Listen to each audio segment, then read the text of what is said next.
জুলাই স্মৃতিস্তম্ভে আসলে অগ্নিসংযোগ করা হয়েছে। তাহলে জুলাই আমাদের আসলে অস্তিত্ব।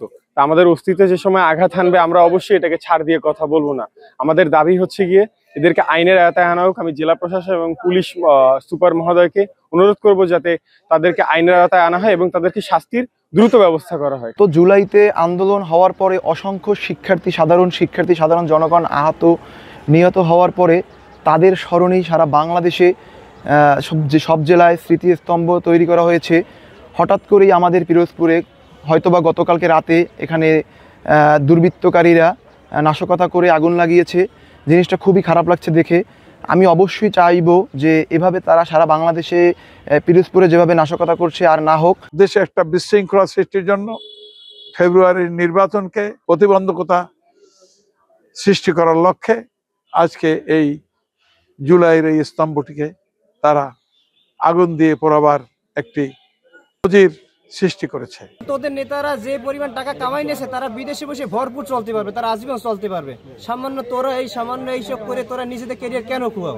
এ ধরনের ঘটনাকে নেককারজনক ঘটনা হিসেবে বিবেচনা করছি এবং তারা এই ঘটনাকে ঘটিয়ে হীন মন মানসিকতার পরিচয় দিয়েছে। দ্রুত এই ঘটনার সাথে যারা জড়িত তাদের দৃষ্টান্তমূলক শাস্তির দাবি করছি। সকালেই শুনে এইমাত্র আমি চলে এসেছি এইখানে আমাদের পুলিশ দায়িত্বরত ছিল গতকাল রাত 8টা থেকে, এবং আপনারা দেখছেন সকাল 8টা থেকেও আরেক পার্টি ডিউটি শুরু করেছে।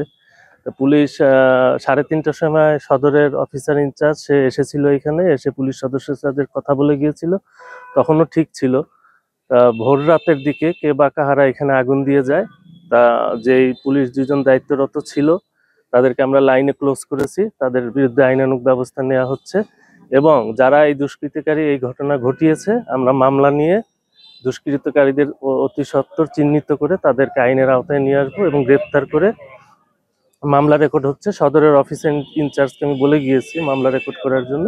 মামলা রেকর্ড করে যারা প্রকৃত দোষী তাদেরকে আমরা আইনের আওতায় নিয়ে এসে সর্বোচ্চ সাজা নিশ্চিত করব। ধন্যবাদ।